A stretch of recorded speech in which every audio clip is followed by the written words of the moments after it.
The Story of Civilization, Part 2, The Life of Greece, being the history of Greek civilization from the beginnings and of civilization in the Near East from the death of Alexander to the Roman conquest, with an introduction on the prehistoric culture of Crete. Chapter 19, Philippe. Section 3, The Second Athenian Empire. Athens made a final attempt to forge such a unity. Through her rebuilt walls and fleet, the dependability of her coinage, her long-established facilities for finance and trade, she slowly won back commercial supremacy in the Aegean. Her former subjects and allies had learned from the wars of the last half-century the need for larger security and individual sovereignty would bring, and in 378 BCE, the majority of them combined again under Athens' leadership. By 370, Athens was once more the greatest power in the eastern Mediterranean. And currency should be backed by metal or something tangible other than, oh, we're great, so our money is worth according to our greatness, or, other such things, just like with this cryptocurrency stuff nowadays. Industry and trade were now the substance of her economic life. The soil of Attica had never been propitious to common tillage. Patient labor had made it fruitful through tending the olive tree and the vine. But the Spartans had destroyed these, and few of the peasants were willing to wait half a generation for new olive orchards to yield. Most of the farmers of the pre-war days were dead. Many of the survivors were too discouraged to go back to their ruined holdings and sold them at low prices to absentee owners who could afford long-term investments. In this way, and through the eviction of peasant debtors, the ownership of Attica passed into a few families who worked many of the large estates with slaves. The mines at Larium were reopened, fresh victims were sent into the pits, and new riches were transmuted out of silver ore and human blood. Xenophon proposed a genial plan whereby Athens might replenish her treasury through the purchase of 10,000 slaves and their lease on the contractors at Larium. Silver was mined in such abundance that the supply of the metal outran the production of goods. Prices rose faster than wages, and the poor bore the burden of the change. Industry flourished. The quarries at Antilochus and the potteries in the Ceramicus had orders from all the Aegean world. Fortunes were made by buying cheap the products of domestic handicraft or small factories and selling them dear in the home market or abroad. The growth of commerce and the accumulation of wealth and money instead of in land rapidly multiplied the number of bankers in Athens. They received cash or valuables for safekeeping, but apparently paid no interest on deposits, soon discovering that under normal conditions, not all deposits were reclaimed at once. The bankers began to lend funds at substantial rates of interest, providing at first money instead of credit. They acted as bail for clients.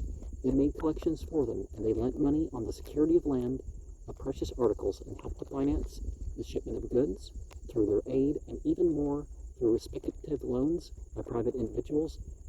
The merchant might hire a ship, transport his goods to a foreign market, and buy there a return cargo, which on reaching the Piraeus remained the property of the lenders until the loan was repaid.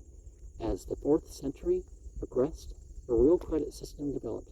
The bankers, instead of advancing cash, issued letters of credit, money orders, or checks. Wealth could now pass from one client to another merely by entries in the banker's books. Businessmen or bankers issued bonds for mercantile loans, and every large inheritance included a number of such bonds. Some bankers, like the ex-slave Phocion, developed so many connections and acquired by a discriminating honesty so widespread a reputation for reliability that their bond was honored throughout the Greek world. Phocion's bank had many departments and employees, mostly slaves.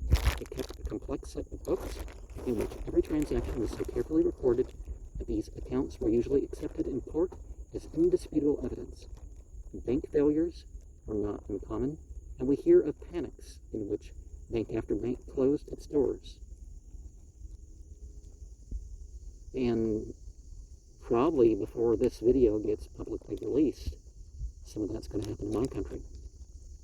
Serious charges of malfeasance were brought against even the most prominent banks, and the people look upon the bankers with that same mixture of envy, admiration, and dislike with which the poor favor the rich in all ages.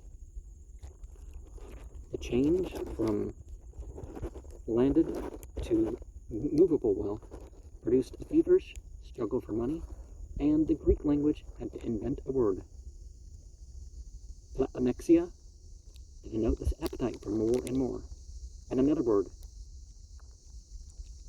krematistika, for the busy pursuit of riches. Goods, services, and persons were increasingly judged in terms of money and property. Fortunes were made and unmade with a new rapidity, and were spent in lavish displays that would have shocked the Athens of Pericles.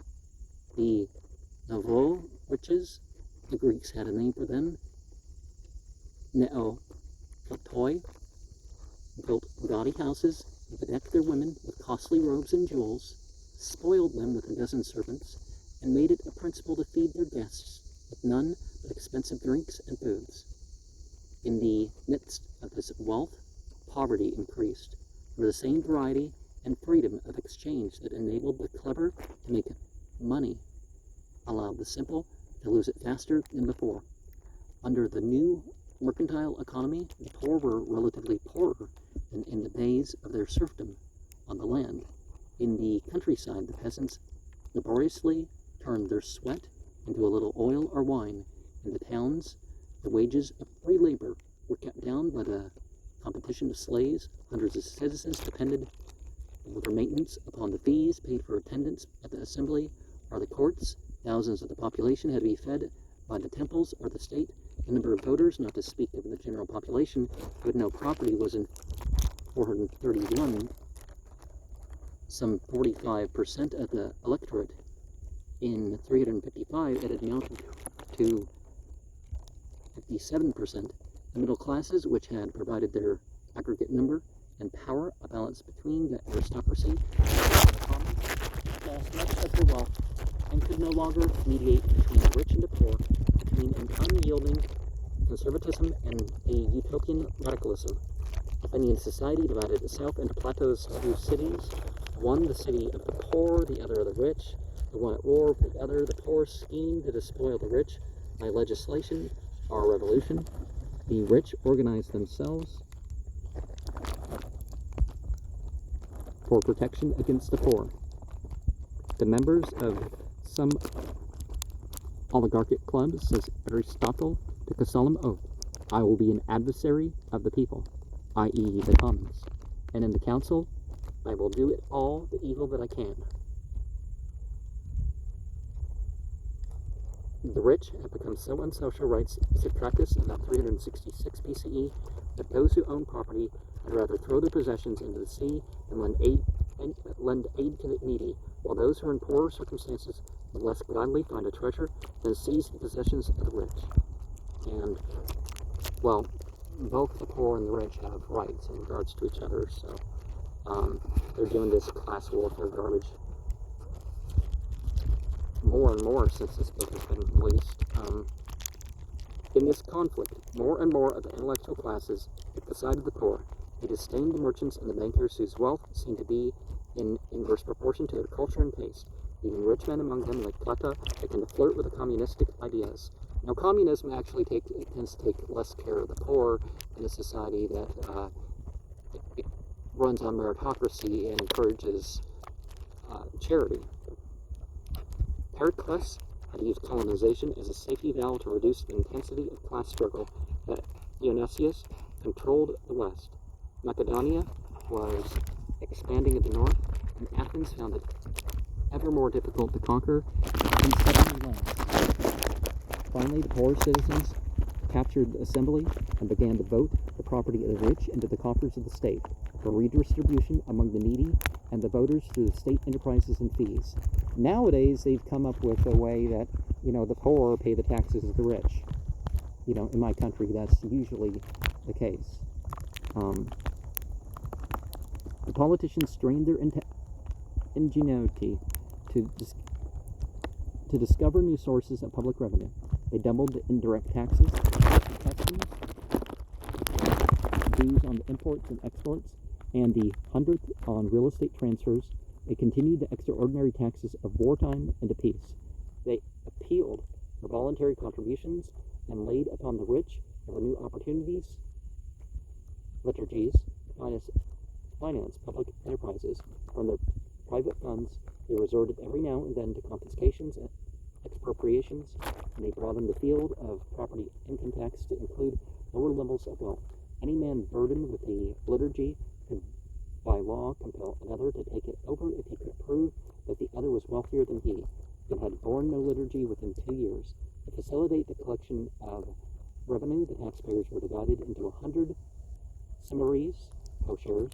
The richest members of each group were required to pay at the opening of each tax year the whole tax due from the group for the year, and were left to collect during the year as best they could the shares due from the other members of the group. The result of these imposts was a wholesale hiding of wealth and income. Evasion became universal and as ingenuous as taxation. In 355 BCE, Durant was appointed to head a squad of police empowered to search for hidden income, collect arrears, and imprison tax evaders. Houses were entered, goods were seized, and were thrown into jail, but the wealth still hid itself or melted away. Socrates, old and rich, and furious at being saddled with a liturgy, complained in 355 BCE, "When I was a boy, wealth was regarded as a thing so secure as well as admirable that almost everyone affected to own more property than he actually possessed. Now a man has to be ready to defend himself against being rich, as if it were the worst of crimes. In other cities, the process of decentralizing wealth was not so legal. The debtors of Mytilene massacred their creditors en masse and excused themselves on the ground that they were hungry. The Democrats of Argos, 370, suddenly fell upon the rich, killed 1,200 of them, and confiscated their property. The moneyed families of otherwise hostile states leagued themselves secretly for mutual aid against popular revolts. The middle classes, as well as the rich, began to distrust democracy as empowered envy, and the poor began to distrust it as a sham equality of votes, stultified by a gaping inequality of wealth.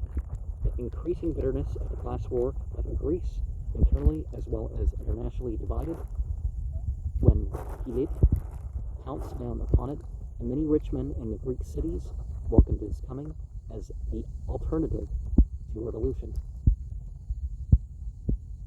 And not dealing with some of the issues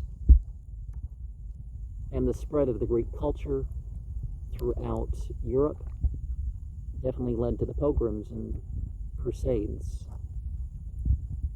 in a way.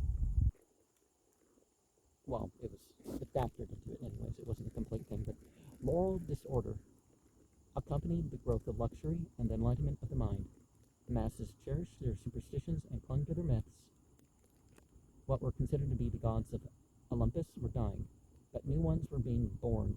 Exotic divinities like Isis and Ammon, Attis and Vendis, Bela and Adonis were imported from Egypt or Asia, and the spread of Orphism, the snake cult, brought fresh devotees to Dionysus every day. The rising and half-alien bourgeoisie of Athens, trained to practical calculation rather than to mystic feeling, had little use for the traditional faith. The patron gods of the city won from them only a formal reverence, and no longer inspired them with moral scruples or devotion to the state. Now that a certain portion of mankind, says Plata, Laws number 948, do not believe at all in the existence of the gods, irrational legislation ought to do away with the oaths of the parties on either side. Yeah, there shouldn't be excessive oaths, regardless of issues like this or not. Philosophy struggled to find in civic loyalty and a natural ethics and substitute for divine commandments and a surveillant deity, but few citizens cared to live with the simplicity of Socrates or the magnanimity of Aristotle's great-minded man. As the state religion lost its hold upon the educated classes, the individual freed himself more and more from the old moral restraints. The son from the parental authority, the male from marriage, the woman from motherhood, the citizen from political responsibility. Doubtless, Aristophanes exaggerated these developments, and though Plato, Xenophon, and Isocrates agreed with him, they were all conservatives who might be relied upon to tremble at any doings of the growing generation. The morals of war, there really should be morals when there's war, improved in the 4th century BCE, and a wave of Enlightenment humanitarianism followed the teachings of Euripides and Socrates and the example of Agesilaus, but sexual and political morality continued to decline.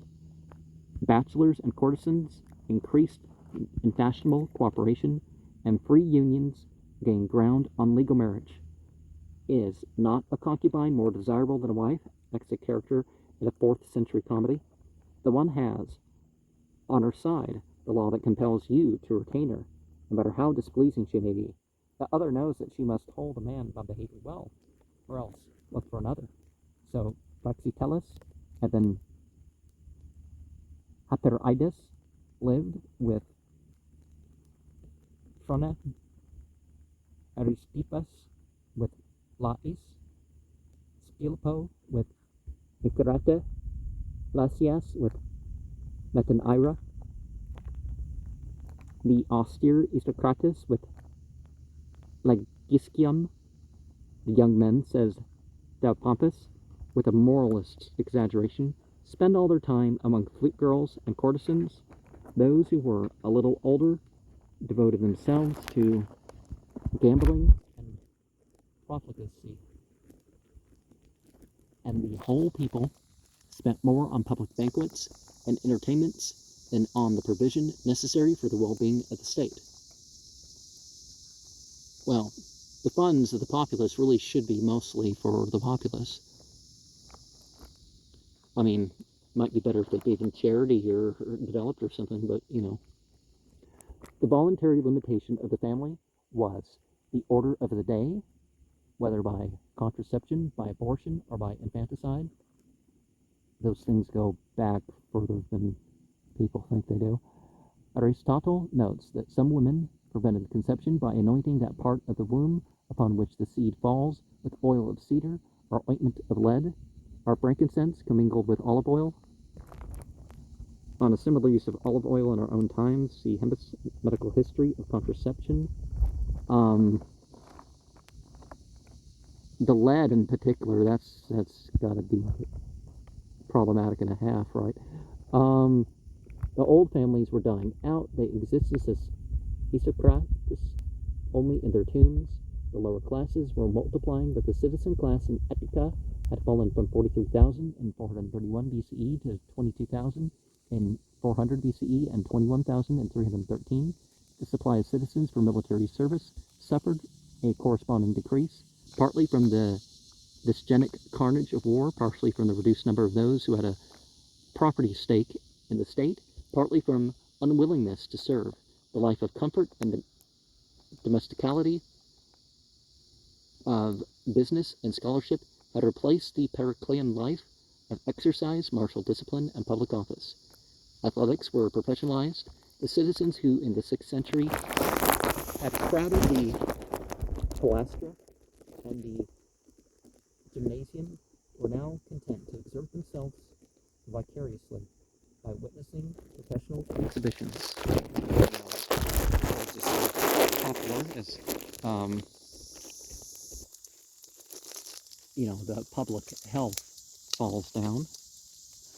Young men received some grounding as epheboi in the art of war, but adults found 100 ways of escaping military service. War itself had become professionalized by technical complications and required the full time of specially trained men. Citizen soldiers had to be replaced with mercenaries, and omen that the leadership of Greece must soon pass from statesmen to warriors. When Plato talked of philosopher kings, soldier kings were growing up under his nose. Greek mercenaries sold themselves impartially to Greek or barbarian generals and fought as often against Greeks as for her.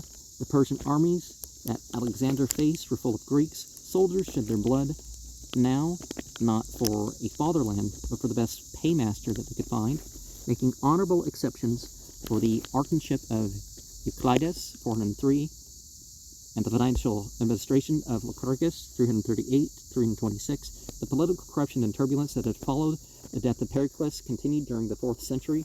According to law, bribery was punished with death. According to Eastern practice, it was rewarded with military and political preferment. Persia had no difficulty in bribing the Greek politicians to make war upon other Greek states or upon Macedon. At last, even Demosthenes illustrated the morals of his time. He was one of the noblest, one of the lowest groups in Athens. The rhetors are hired orators who in this century became professional lawyers and politicians. Some of these men, like Lycurgus, were responsibly honest. Some of them, like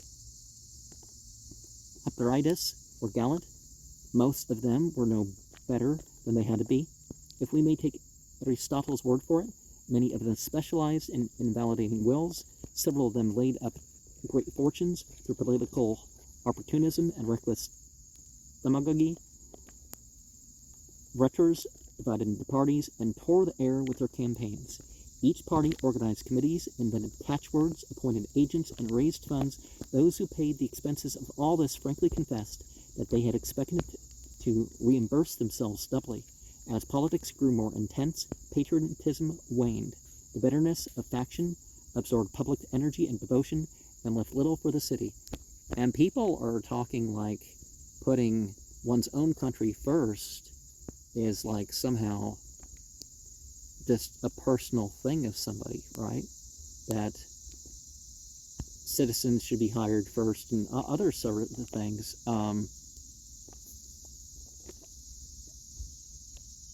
Yeah, I think patriotism is at an all-time low in my country.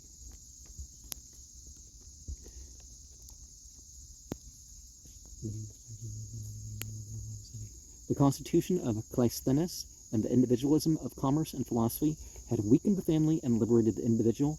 Now the free individual, as if to avenge the family, turned around and destroyed the state.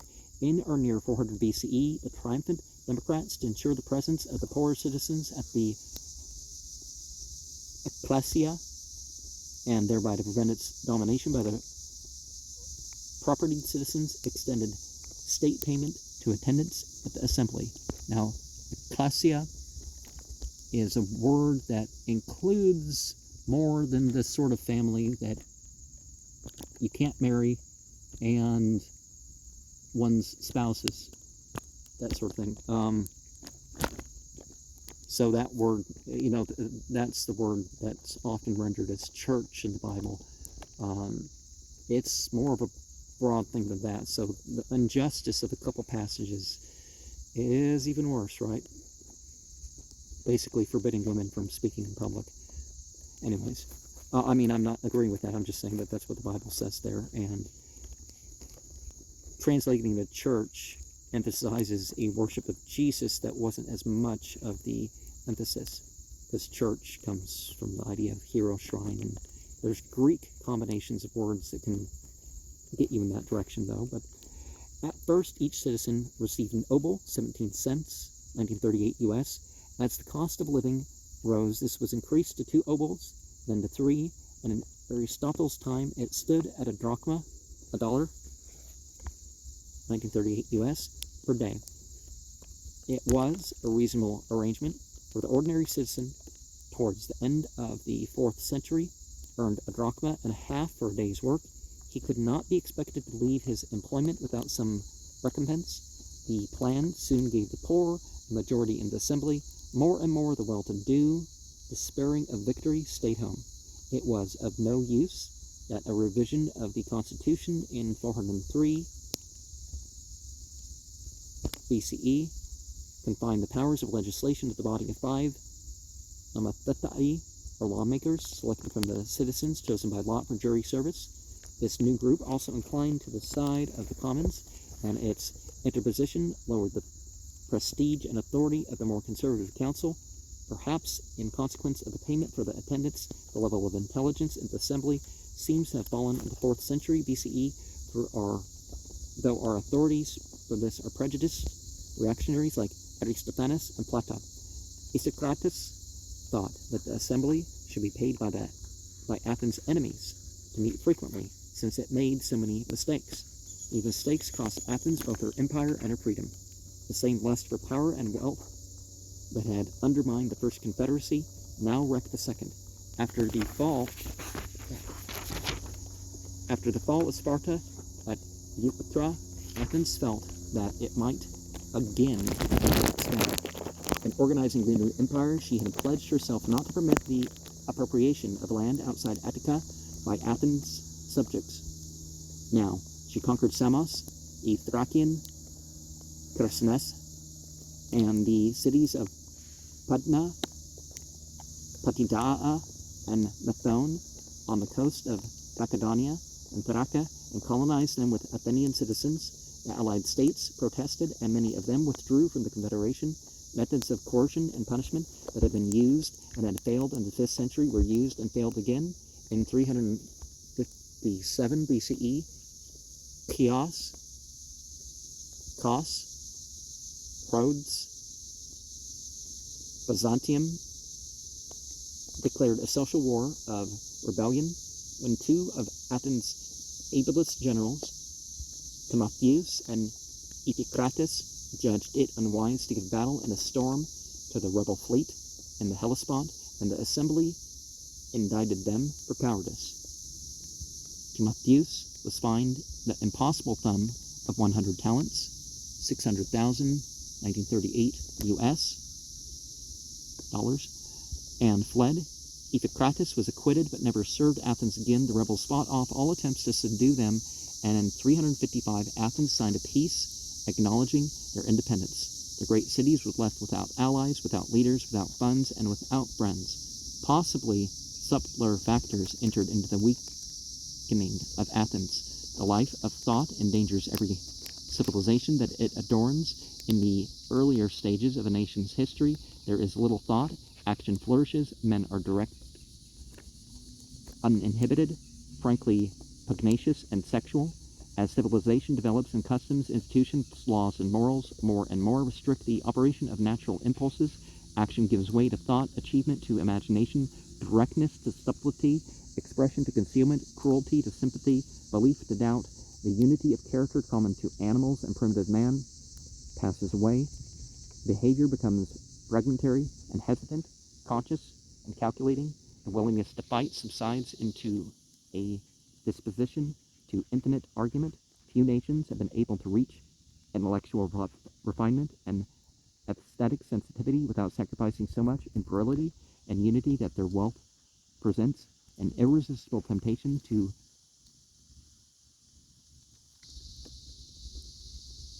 impugnacious barbarians around every Rome. However, the Gauls around every Athens, some maximum.